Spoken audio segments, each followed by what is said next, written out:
सभी मेरे पूजनीय देश विदेश से जुड़े हुए और हमारे मुख्यतः हरियाणा प्रांत और सनातन धर्म से जुड़े हुए धर्म प्रेमी बंधुओं को योगी सुखदेव नाथ की तरफ से हाथ जोड़कर आदेश प्रणाम। ओम नमो नारायण, जय श्री राम।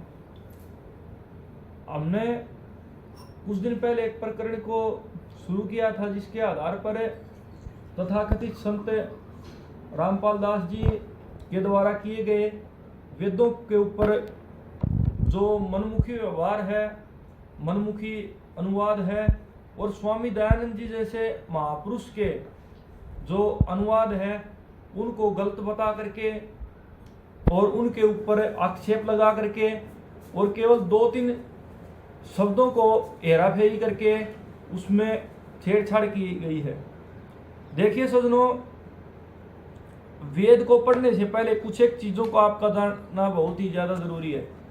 यदि आप वेद पढ़ते हैं तो एक तो अगर हम कोई पुस्तक पढ़ते हैं या कोई चैप्टर पढ़ते हैं तो उसमें मुख्य कारक होता है कि जो विषय है कि प्रत्येक जो लाइन है वो विषय से संबंधित हो।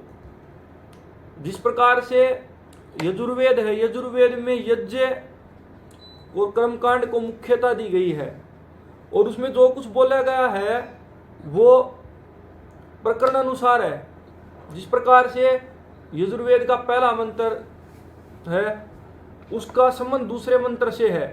जो बात पहले मंत्र में कही गई है वो दूसरे मंत्र में कोऑर्डिनेट होती है। जो प्रश्न उठता जाता है, जिस प्रकार से आप दर्शन पढ़ोगे तो प्रत्येक मंत्र के साथ एक भावी प्रश्न खड़ा होता है और उसका समाधान दूसरे जो मंत्र हैं उनमें किया गया है। सबसे पहले तो वेद के शब्द यौगिक हैं और योग रूढ़ हैं। वेद का एक भी शब्द रूढ़ी नहीं है, जो कि पतंजलि और महर्षि यास्क ने कहा है। दूसरी बात, अनेक वेद मंत्रों का जो आधार है वो पूर्णतया वैदिक और ब्राह्मण ग्रंथ और उपनिषद इत्यादि जो आर्ष भाष्य उनके आधार पर हो। और मुख्य बात यह है कि देवता मंत्रों के प्रतिपाद्य विषय होते हैं। कहीं कहीं देवता मानकर मंत्रों की व्याख्या की गई है। ऐसे स्थलों को सर्वानुक्रमी से मत भिन्न स्वाभाविक है, स्वामी जी कहते हैं ऋग्वेद भाष्य में। अगली बात है कि दयानंद भाष्य में नैरुक्त शैली है उसके अनुसार ऐसे शब्दों का निर्वचन होता है जिस निर्वचन में ब्राह्मण आदि ग्रंथों में जो निर्वचन वो उपलब्ध नहीं होता। मतलब निरुक्त जो है उसके आधार पर भाष्य किया गया है जो कई जगह ब्राह्मण आदि ग्रंथों से मेल नहीं खाता। दयानंद भाष्य की सबसे बड़ी और अंतिम विशेषता है कि इसमें नैरुक्त शैली के अनुसार संस्कृत पदार्थ मंत्रगत पदों के कर्म से रखा गया है। अर्थात मंत्रों को कर्म से, जो बात मैंने कही कि एक से दूसरा जुड़ा हुआ है, मतलब प्रकरण विरुद्ध बात नहीं है। इसको आप इससे समझ सकते हो, जैसे मैं एक कहानी सुनाऊं आपको कि एक विद्यार्थी था जिसका नाम राम था। अब मैं जगह जगह राम न बोल करके बोलूंगा वह स्कूल गया। कहीं कहीं राम के पिता का नाम उल्लेख होगा कि मान लीजिए उसके पिताजी का नाम है सोमेश, तो सोमेश का पुत्र वहां गया, ये किया। लेकिन वो भिन्न भिन्न राम, वह सोमेश का पुत्र, सब कोई प्रकरण के अनुसार केवल और केवल जो राम यानी कि जिसका जिक्र किया गया है, जो हमारा लेख है उसमें, उस राम से ही संबोधित होंगे। अन्यथा वह तो अन्य लेख में लेंगे तो वह तो एक सर्वनाम है, किसी के लिए प्रयोग हो सकता है। उसी प्रकार सोमेश कोई भी हो सकता है, उसका पुत्र राम के अलावा और भी कोई हो सकता है। लेकिन हम प्रकरण को देखते हैं कि प्रकरण क्या चल रहा है। तो ऐसा ही एक जो प्रकरण है यजुर्वेद के प्रथम अध्याय का 15वां मंत्र है, जिसको रामपाल जी कुछ इस प्रकार से बयान कर रहे हैं। एक बार मैं आपको दिखा देता हूं, अध्याय नंबर 1 मंत्र नंबर 15। बाद में वो पूरा प्रकरण भी दिखाएंगे और उसके बारे में हम इस महापुरुष संत रामपाल के विचार एक बार सुन लेते हैं। जिनको अच्छी तरह से संस्कृत क्या हिंदी भी नहीं बोलनी आती शायद। आप एक बार सुनिएगा। यजुर्वेद भाष्यम और प्रथमोध्याय इसके 15वें मंत्र में, ये यजुर्वेद भाष्यम और प्रथमोध्याय इसके 15वें मंत्र में अग्ने तनुरसी वाचो विसर्जनम देवविते तवा। तो महर्षि दानंद ने इस अग्ने तनुरसी वाचो विसर्जनम और ये जो हाईलाइटेड है ना, इन शब्दों के अर्थ छोड़ दिए। इसमें आप देख लो, इसमें क्या लिखा कि मैं सब जनों के हित सहित जिस हवि अर्थात पदार्थ के सत्कार के लिए बड़े बड़े पत्थर वृतग्राहा बड़े बड़े पत्थर हैं, वनस्पति काट के मुसल हैं आदि पदार्थ, विद्वान व दिवगुणों से युक्त इस यज्ञ को श्रेष्ठ गुणों के प्रकाश के श्रेष्ठ विद्वान व विविध भोगों की प्राप्ति के लिए ग्रहण करता हूँ। बताओ, ये कोई अनुवाद इसका है? कोई सर पैर? अब परमात्मा का वर्णन चल रहा है और परमात्मा यूं कहेगा कि मैं बड़े बड़े पत्थर और काट के मुसल ग्रहण करता हूँ। शर्मा मारेगा भगवान इन काट के मुसलान और पत्थर ने। इसका अनुवाद भी ना करना है। इसका अनुवाद बहुत गजब का अनुवाद है। परमात्मा सशरीर है और वो आकर ही स्वयं अपना ज्ञान स्वयं देता है और उस ज्ञान को त्याग देने से, उनके द्वारा बताएगी भक्ति विधि के त्याग देने से वृत ग्रावा, ग्रावा माने बादल भी होते हैं, उन्हीं वाली बात है। एक शब्द के अर्थ मंत्र होता। तो उस परमेश्वर ने स्वयं आकर बताया कि जैसे सूरज के आगे बदरा ऐसे कर्म थयारे और प्रेम की पवन करे चित मंजन, फिर झलके तेज न्यारे। एक सत साधना ना करने से, शास्त्र अनुकूल साधना ना करने से हमारी आत्मा के अंतःकरण में ये आप लोग यजुर्वेद अध्याय नंबर 1 मंत्र नंबर 15 को देख रहे हैं। रामपाल जी बोल रहे हैं इसमें कि इसका अर्थ है अग्ने तनुरसी, अर्थात अग्ने मानी परमात्मा, तनु मानी शरीर, असी मानी है। ये हो गया एक अर्थ इनके हिसाब से। और कह रहे हैं परमात्मा का जिक्र है। तो सबसे पहले आप यजुर्वेद के एक सिंपल बात से समझते हो कि यजु मानी यज्ञ की प्रक्रिया। यज्ञ की प्रक्रिया यानी कि हम यज्ञ कुंड में आहुति देते हैं। ज्यादातर यजुर्वेद कर्मकांड को दिखाता है। अब आप यजुर्वेद में अध्याय नंबर 1 में आप लोग ये देखिएगा कि क्या जिक्र है और किस चीज को अग्नि शब्द से संबोधित किया जा रहा है। सबसे पहले हम लोग देखते हैं जो यजुर्वेद है और इसका पहला अध्याय है। एक बार दिखाइए आप। ये वही यजुर्वेद है, देखिए आप, संपूर्ण हिंदी भाष्य शब्दार्थ सहित। इसमें आप देखिएगा परमेष्ठी प्रजापति,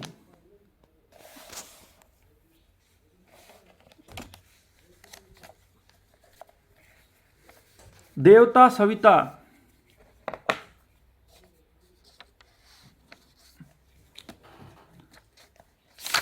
अब आप देखिए पहला मंत्र क्या है। हे मनुष्य लोगों, जो सब जगत की उत्पत्ति करने वाला, संपूर्ण ऐसे युग देव, सब सुखों को देने वाला और सब विद्या के प्रसिद्ध करने वाला परमात्मा है, सो हम और अपने मित्रों को जो सब क्रियाओं के सिद्ध करने वाले, सपर्श गुण वाले, प्राण अंतःकरण इंद्रियां हैं, उनको अत्युत्तम करने वाले, सर्वोपकार की इत्यादि कर्मों में लगे हुए अच्छी प्रकार से संयुक्त करें। हम लोग अनादि उत्तम पदार्थों को विज्ञान की इच्छा से पराक्रम और उत्तम रस की प्राप्ति के लिए सेवा और धन ज्ञान के भरे हुए उक्त गुण वाले श्रेष्ठ पराक्रम गुणों को देने आ रहे आपका सब प्रकार से आश्रय लेते हैं। हे मित्र, तुम भी ऐसे होकर उन्नति प्राप्त करो, हम भी ऐसे हों। ये भगवान जगदीश्वर, हम लोग इंद्राय का अर्थ है परमेश्वर की प्राप्ति के लिए। प्रजापति, जिनकी बहुत संतान है। अनव्यू हमारी व्याधि, जिनमें राज्य समाधियों ने अधन्या, जो गौ आदि पशु व उन्नति करने योग्य हैं, जो कभी अज्ञा यानी कि हिंसा करने योग्य नहीं है, जिस प्रकार से गौ को अधन्या यानी कि अहिंसा योग्य है। इंद्रियां पृथ्वी आदि लोक है, उनको सदैव नियत कीजिए। इसका मतलब ये कहीं ना कहीं यज्ञ से जुड़ा हुआ है और परमात्मा की स्तुति की गई है। अब आगे देखिए, हे विद्यायुक्त मनुष्य, तू जो यज्ञ शुद्धि का हेतु है, जो विज्ञान के प्रकाश का हेतु सूर्य किरणों में स्थिर होने वाला है, जो वायु के साथ देशांतरों में फैलने वाला है, जो मातृस्वन वायु को शुद्ध करने वाला है, जो संसार का धारण करने वाला है, जो उत्तम स्थान से सुख से बहता है, इस यज्ञ का मत त्याग कर। अर्थात किसका प्रकरण है? यज्ञ का 2 नंबर मंत्र में। इसी प्रकार 3 नंबर मंत्र देखिए, जो यज्ञ असंख्यात संसार का धारण करने और शुद्धि करने वाला कर्म है, सो यज्ञ अनेक प्रकार के ब्रह्मांड को धारण करने और शुद्धि का निमित्त सुख देने वाला है। उस यज्ञ को स्वयं प्रकाश स्वरूप वसु आदि 33 देवों को उत्पत्ति करने वाला परमेश्वर पवित्र करे। अर्थात यहां भी यज्ञ का जिक्र है। अब देखिए, हे व्यापक ईश्वर, आप जिस वाणी को धारण करते हैं वह पूर्ण आयु को देने वाली, वह जिस संपूर्ण क्रियाकांड सिद्ध होता है और वह सब जगत विद्या और गुणों से को धारण करने वाली है। पूर्व मंत्र में जो प्रश्न है उसके उत्तर में यही 3 वाणी ग्रहण करने योग्य है। जिस प्रकार से पूर्वोक्त जो मंत्र था उसमें 3 प्रश्न किए गए थे, उनका उत्तर अब इसमें दिया गया है। परमेश्वर के सेवन करने योग्य यज्ञ की विद्या से सिद्ध किए हुए आनंद से अपने हृदय में दृढ़ करता हूं। अर्थात यज्ञ का जिक्र है। अगला मंत्र, अग्ने वर्तपते वर्तम त्रिश्यामि क्षेकम तन्मेरा देताम इदम हम अनृतात सत्यम उपैति। अर्थात सत्य भाषण आदि धर्मों के पालन करने और सत्य का उपदेश करने वाले परमेश्वर, मैं झूठ से अलग सत्य वेद विद्या प्रत्यक्ष प्रमाण सृष्टिकरण विदुद श्रेष्ठ विचार तथा आत्मा शुद्धि आदि के लिए जो यज्ञ है अनुष्ठान है वो मैं करूं। इस प्रकार हम आगे चलते हैं तो हम पहुंचते हैं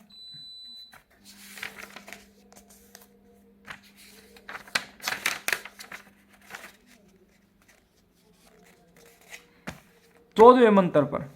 तो देखिए 14वें मंत्र में क्या भूमिका है। हे मनुष्य, तुम्हारा घर शर्म अर्थात सुख देने वाला हो, उस घर से दुष्ट स्वभाव वाले प्राणी अलग हों और दान आदि धर्म रहित शत्रु दूर हों। उक्त घर पृथ्वी की त्वचा के तुल्य हों। ज्ञान स्वरूप ईश्वर से ही घर को सब मनुष्य जाने, वनस्पति के निमित्त उत्पन्न हो। इस प्रकार से ईश्वर मनुष्य को आज्ञा देता है कि तुम लोग शुद्ध और विस्तार युक्त भूमि के बीच में अर्थात बहुत से अवकाश सब ऋतुओं सुख देने वाले योग्य घर को बना के उसमें सुखपूर्वक वास करो और उसमें रहने वाले दुष्ट स्वभाविक मनुष्य आदि प्राणी और दोषों को निवृत्त करो। फिर जो सब पदार्थ की स्थापना करने लिए वर्षा है स्तु जो यज्ञ है उसका अनुष्ठान करके नाना सुख को प्राप्त करो। इसलिए जिक्र चला हुआ किस चीज का जो डिफरेंस है वो है यज्ञ का, कि परमात्मा हमें यज्ञ के लिए प्रेरित कर रहा है। अब देखिए ये वही बुक है जो रामपाल जी ले रहे हैं। अब इसमें उन्होंने कहा अग्नेश तनुरसी वाचो विसर्जनम देववीते त्वाम ग्रहामि। अब इसमें आप उन्होंने कंफ्यूजन में डाल दिया कि अग्नेश तनुरसी सिंपल और दिख रहा है। अग्नि मानी जैसे अग्नि का मतलब रूप अग्रणी भी होता है। अगर हम देखेंगे तो अग्नि के कई अर्थ हैं। वेदों में एक मंत्र के 3 अर्थ होते हैं, अधिभौतिक, अधिदैविक और आध्यात्मिक। अब अग्नि के भी कई अर्थ होते हैं। अग्नि का अर्थ अग्रणी भी होता है, अग्नि का अर्थ परमात्मा भी होता है। यानी कि एक शब्द के बहुत सारे अर्थ होते हैं।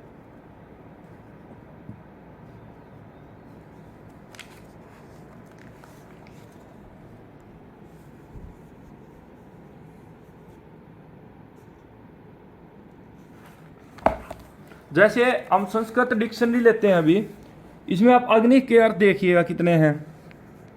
अग्नि का अर्थ कोप भी होता है, चिता भी होता है, आग का देवता भी होता है। और देखिए आप 3 प्रकार की यज्ञ अग्नि, अग्नि का अर्थ ये भी होता है गारहपत्य, आवाहनी और दक्षिण। उदर के भीतर जो आग भोजन पचाती उस जठराग्नि, पाचन शक्ति, पित्त। अग्नि का मतलब पित्त भी है, अग्नि का मतलब सोना भी है।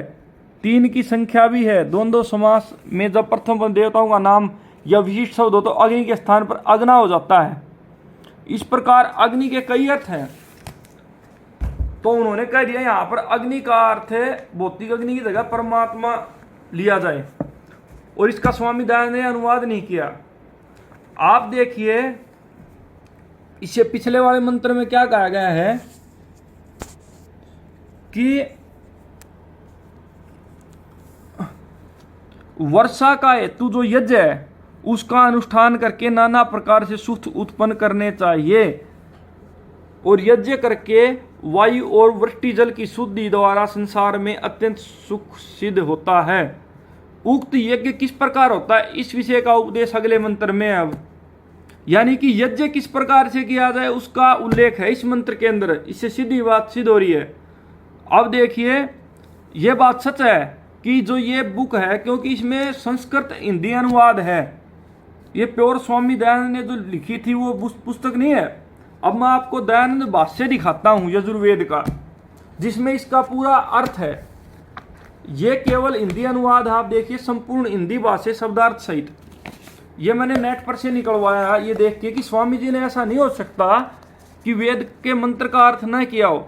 अब आप देखिए नेट पर निकालेंगे तो आपको मिल भी जाएगा, और मैं बाकायदा इसको डाउनलोड भी करूंगा आपके पास।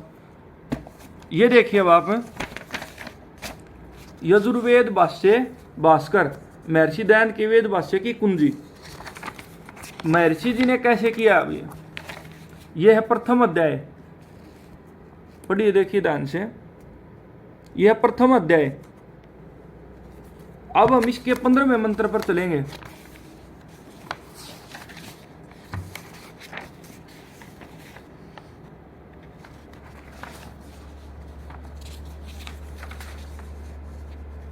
ये देखिए आप,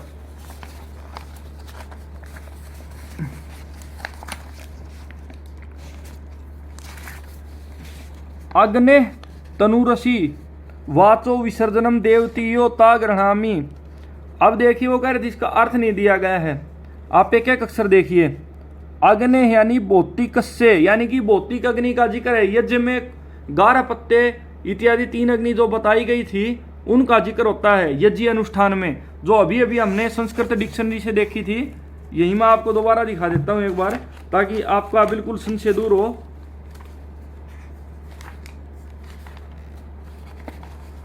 देखिए अब, यानी कि यहां पर यज्ञ कैसे किया जाए उसका जिक्र है। तो यहां पर यज्ञ अग्नि 11 पत्ते, आहवनीय और दक्षिण अग्नि 3 प्रकार की होती है।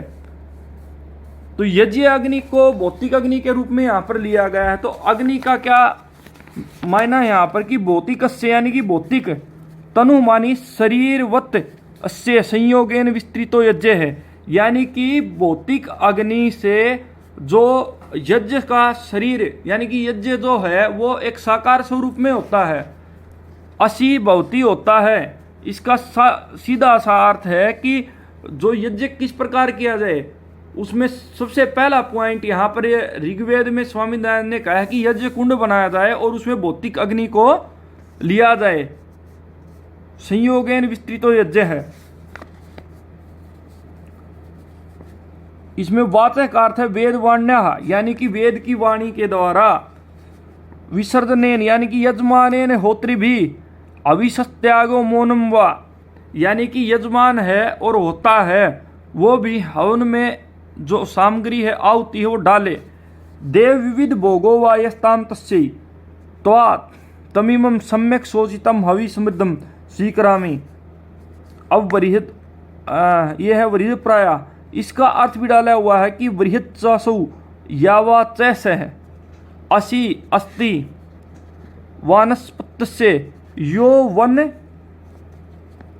स्पोचिकारस्ते हवि संस्कारार्थम।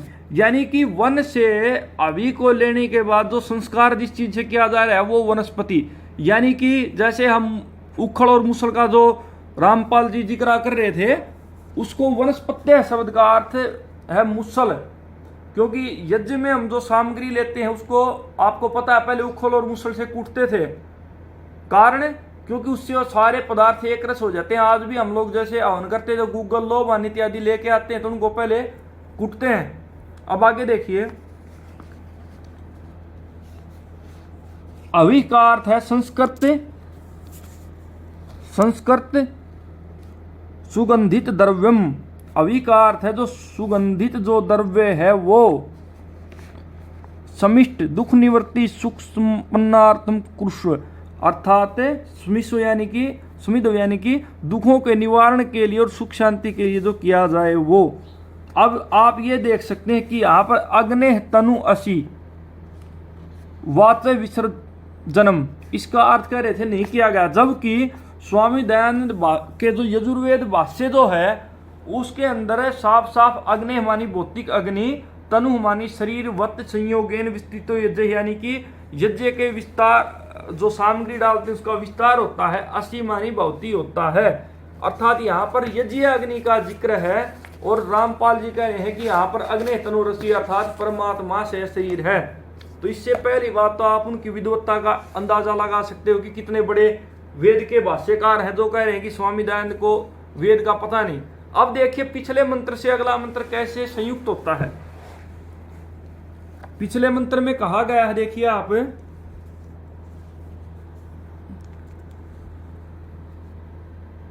कि नाना प्रकार के सुख उत्पन्न करने चाहिए क्योंकि यज्ञ करने से वायु वृष्टि शुद्धि द्वारा संसार अत्यंत सुख सिद्ध होता है।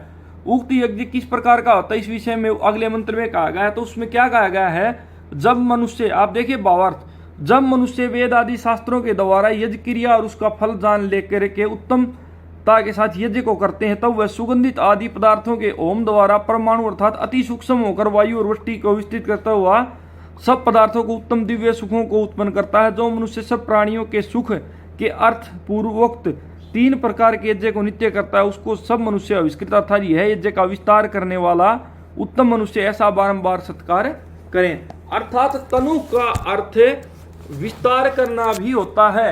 ये मैं आपको दिखाता हूं। जैसे यहाँ तनु रसी है तो कई लोगों को शंका होगी कि तनु मानी शरीर होता है। नहीं, तनु यहाँ पर धातु के लिए प्रयोग हुई है, न कि यहाँ पर पद के रूप में। किसी भी शब्द का या तो क्रिया रूप में प्रयोग होता है या फिर पद के रूप में प्रयोग होता है।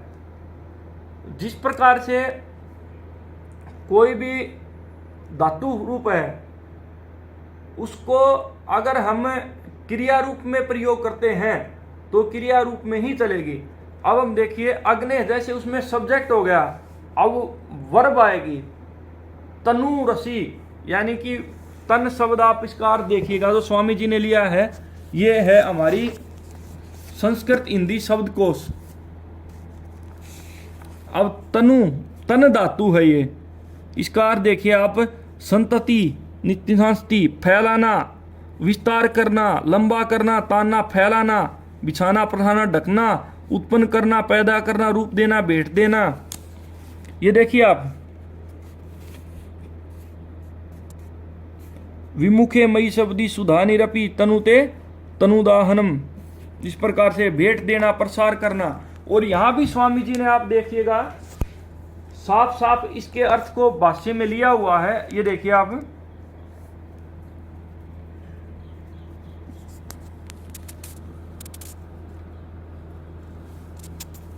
यज्ञ का विस्तार करने वाला उत्तम मनुष्य है। ये देखिए आप, यज्ञ का विस्तार यानी कि भौतिक अग्नि के द्वारा यज्ञ का विस्तार करने वाला उत्तम मनुष्य है, यानी कि अग्नि तनुरसी को स्वामी जी ने नीचे लिखा हुआ है। ये किसी प्रिंट मिस्टेक के कारण या किसी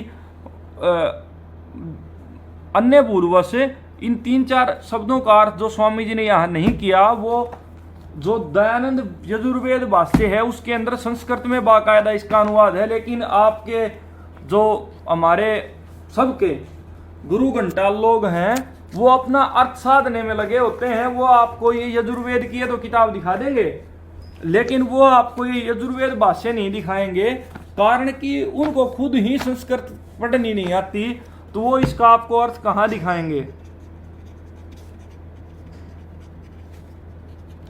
और इसमें हम इसका लिंक भी देंगे आपको बाकायदा, जो दयानंद यजुर्वेद भाष्य है। और मैं बाकायदा इसकी जो फोटो मैंने आपको दिखाया है, आप नेट पर भी सर्च कर सकते हैं, दयानंद यजुर्वेद भाष्य, महर्षि दयानंद का वेद भाष्य व्याख्या सहित। और आर्य साहित्य प्रचार ट्रस्ट के द्वारा ये संचालित है। और इसमें आप देख सकते हैं साफ अग्नि यानी भौतिक से, तनु यानी कि शरीरवत से संयोगेन विस्तृतो यज्ञ है, यानी कि जो विस्तार करना, तनु विस्तार पदे। अब चलो ये तो हो गया स्वामी दयानंद का भाष्य। मान लिया कि स्वामी दयानंद ने नहीं किया, अब देखिए आप ये यजुर्वेद संहिता है वहीं, और श्री राम शर्मा आचार्य के द्वारा अनुवादित है ये। इसमें हम देखेंगे प्रकरण,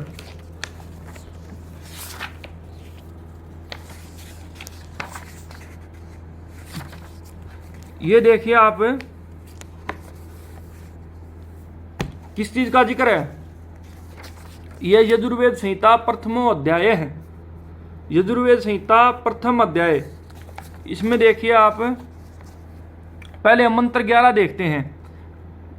इस कंडिका में वृह शेष का विचार, पूर्वाभिमुख को ओ यज्ञ की भूमि का दर्शन, सकट से उतरना, अंतरिक्ष में अविस्थापना आदि क्रियाओं का विधान है, यानी कि यज्ञ क्रियाओं का ही विधान है इस मंत्र के अंदर। आगे देखें 12 में, इस कंडिका में पवित्र छेदन, जल को पवित्र करने तथा अग्निहोत्र अवनि पर छिड़कने का विधान है। अर्थात यज्ञार्थ प्रयुक्त आप दोनों कुशाखंडों या साधनों को पवित्र करता वायु एवं सूर्य की रश्मियों से दोष रहित तथा पवित्र किया जाता है। हे दिव्य जल समूह, आप अग्रमगामी एवं पवित्रता प्रदान करने वालों में श्रेष्ठ हैं। कौन? जल समूह। यज्ञकर्ता को आगे बढ़ाएं और भली प्रकार से यज्ञ को संभालने वाले याज्ञिक व देव शक्तियों से युक्त करें। अब 13वां मंत्र देखिए, यह कंडीय यज्ञ संसाधनों पर जल सिंचन के पूर्व जल को संस्कारित करने और उपकरणों को अभी पवित्र करने के लिए है। यानी कि सारा जो प्रकरण चला हुआ है ये यज्ञ संसाधनों के ऊपर है। अब देखिए मंत्र नंबर 14, यह कंडिका, कंडिका यानी कि यजुर्वेद में कंडिका बोला गया है क्योंकि इसमें गद्य और पद्य भाग दोनों हैं। तो जो ये भाग है 14 नंबर जो ये बोल रहे हैं मंत्र, ये किसके लिए है? ये देखिए आप 14 है, बिल्कुल साफ लिखा हुआ है। यह कंडिका कृष्णाजिन और ओखली से संबंधित है, यानी कि अगले में मुसल का जिक्र आएगा, इसमें ओखली का संबंध है। इसके द्वारा मृग चरम ग्रहण करने, उस पर उलूखल रखने की क्रिया संपन्न होती है। यानी कि जल छिड़कने के बाद, सारी सामग्री को पवित्र करने के बाद उखल को रखने की विधान है। इस सुकारक आसन से राक्षस दुष्ट अनुदार वृत्ति वाले हटाए गए हैं। यह पृथ्वी का आवरण है, पृथ्वी द्वारा स्वीकृत हो। आप वनस्पतियों से निर्मित नींव के पत्थर की तरह दृढ़ हो और पृथ्वी का आवरण आपको प्राप्त हो, यानी कि उखल को दृढ़ता से रखा जाए ताकि वो हिले डुले नहीं। और जो यज्ञ की सामग्री है जो हमें कूटनी है, जिस प्रकार से हम गुग्गल, लोबान, देवदारू इत्यादि डालते हैं उसके अंदर, वो उखल से नीचे नहीं गिरे। आगे देखिए जो मंत्र महाशय जी, रामपाल जी, परम संत स्वयं घोषित जगत गुरु जी बोल रहे हैं, ये देखिए आप, अग्नेश तनुरसी वाचो विसर्जनम देवती देववीतये त्वाग्रहणामि वृहद ग्रावसी वानस्पत्ते स इदम देवव्यो हवि। यानी कि यहाँ पर ओखली का जिक्र आ गया, तो ये कहाँ का जिक्र है? प्रस्तुत कंडिका द्वारा ओखली में हवि डालने, कूटने, मूसल धारण करने आदि क्रियाओं को संपन्न करने का विधान है। अब यहाँ पर पिछले मंत्र से अगले मंत्र में अगर हम जाएंगे तो ये ओखली से मूसल धारण करने का, यानी कि ओखली में कूटने के लिए मूसल जो होता है पदार्थ, उसका जिक्र है। अब देखिए क्या कहते हैं, अविशान के प्रतिकथन, आपका वाणी के साथ विसर्जित होने वाला शरीर अग्नि का बाह्य आवरण, जो कि कह रहे थे ना अग्नि तनु, इसमें अग्नि को क्या लिया गया है? अग्नि शरीर का बाह्य आवरण, यानी कि यज्ञ के बाहर अग्नि निकली हुई होती है, आवरण है। अब मूसल के लिए बोला गया सुदृढ़ पत्थर के समान वनस्पतियों से निर्मित, अर्थात है मूसल कैसा हो जो पत्थर के समान, जैसे रामपाल जी बोल रहे थे उस वीडियो में कि पत्थर और मूसलों का क्या जिक्र है। आप पिछला मंत्र अपने जो समर्थक है उनको क्यों नहीं दिखाते? आपको भी पता चल जाएगा, शायद आपने भी निशान लगवा ली किसी से, आपको खुद को नहीं पता पीछे क्या जिक्र है, आगे क्या है। जो महान संत रामपाल जी, आप एक बार पिछले मंत्रों को भी थोड़ा ध्यान से पढ़ लिया कीजिए, क्योंकि आप वीडियो में बोल रहे परमात्मा का जिक्र है। अरे भले इंसान, इसमें परमात्मा का जिक्र कहाँ है रामपाल महोदय? इसमें सीधा सा जिक्र है कि पिछले में ओखली का जिक्र है, जिससे कि अवय पदार्थ कूटे जाएं। और रामपाल जी के पूज्य समर्थक को एक बार देखो कि यजुर्वेद है, यजुर्वेद में यज्ञ करने की प्रक्रिया है तो बताई जाएगी। अब देखिए, सुदृढ़ पत्थर के समान वनस्पतियों से निर्मित दैवी शक्तियों की कीर्ति बढ़ाने के उद्देश्य से हम आपको ग्रहण करते हैं। यानी कि आयुर्वेद में सिद्धांत है मर्दनम गुणवर्धनम। अतः देव प्रयोजन के लिए इस अविश्याम को उत्तम ढंग से पवित्र बनाकर हमें प्रदान करें। हे विश्याम तैयार करने वाले मुसल, यानी कि हविष्यकृत देही यानी कि हविष्यान को तैयार करके हमें प्रदान करो। क्योंकि प्रत्येक जो कार्य है उसको इसी प्रकार से दिखाया गया है। अब आप इससे अगला देखिएगा मंत्र, दिखाओ भाई अगला मंत्र।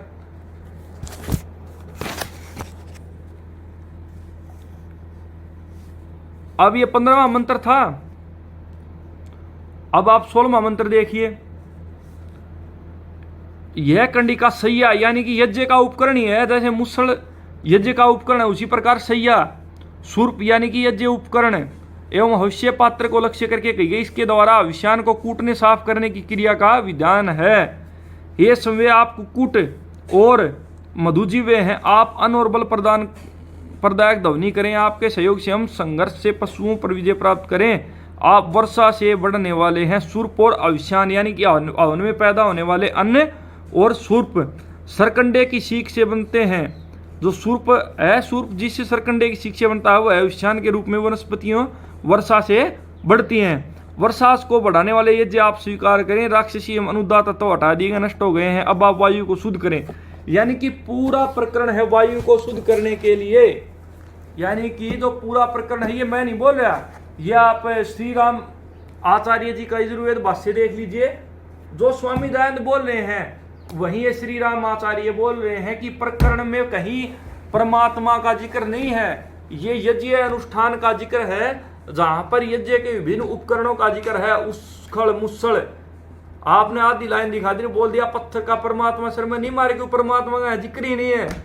यहाँ पर जो अर्थ है उसका अनर्थ रामपाल जी आपके द्वारा किया गया है। आप शांति से विचार कीजिए कि जो व्यक्ति हिंदी नहीं बोल पाता अच्छी तरह से, वो संस्कृत के वेद भाष्य को प्रतिपादित करेगा।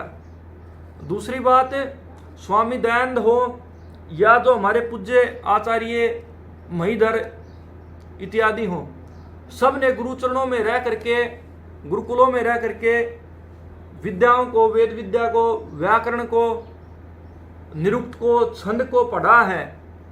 और वेद के एक अर्थ शब्द के कई अर्थ निकलते हैं एक शब्द के वेद में। लेकिन आप प्रकरण भी तो देखें कि वो क्या प्रकरण है, मुद्दा क्या चला हुआ है। कोई भी आपको एक लाइन दिखा देगा कि अग्नि तनु ऋषि, देखो स्वामी दयानंद ने अनुवाद नहीं किया। भैया स्वामी दयानंद की केवल एक ये किताब यजुर्वेद नहीं है। स्वामी दयानंद की ओरिजिनल किताब यजुर्वेद भाष्य भास्कर है, जिसमें उन्होंने एक एक शब्द को संस्कृत में अनुवादित किया है। आप इसका लिंक भी ले लें और निकाल के देख लें कि स्वामी जी ने अग्नि का भौतिकता से और तनु शब्द का भी अर्थ दिया है, हर एक शब्द का अर्थ दिया है। लेकिन वो कोई अगर उसको समझेगा तो है, और प्रकरण के अनुसार दिया है स्वामी दयानंद ने।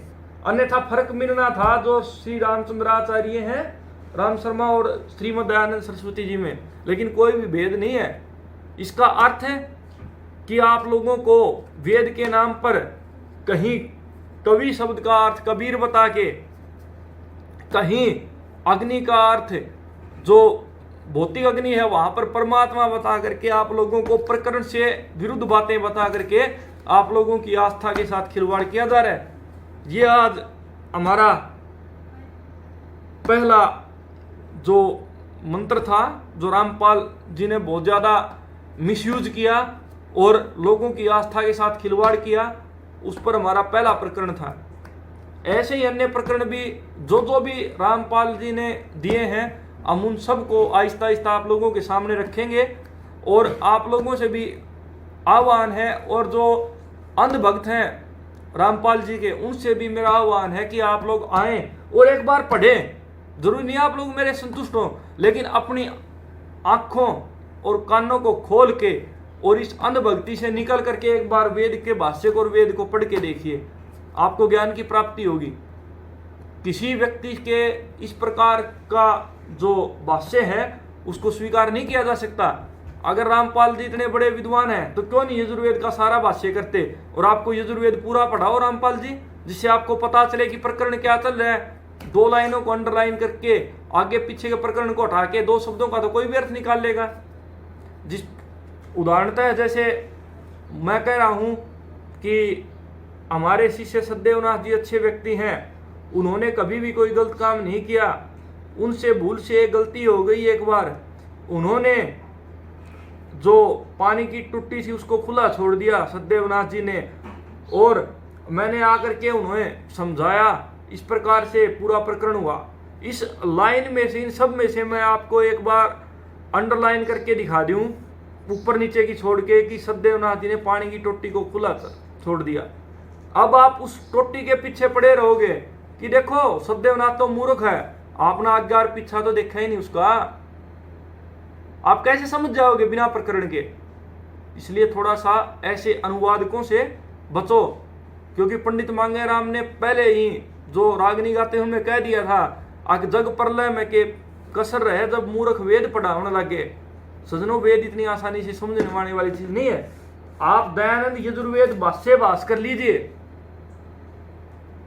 नेट पर उपलब्ध है ये, और 15 नंबर मंत्र देखिए। अगर आपको संस्कृत पढ़नी आती है तो नहीं कि संस्कृत के बढ़िया टीचर से जाके पढ़िए, वो आपको बताएगा।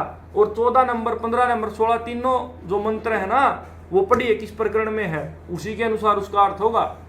धन्यवाद। ओम शिव गोरख योगी आदेश। सभी भाइयों को नमस्कार।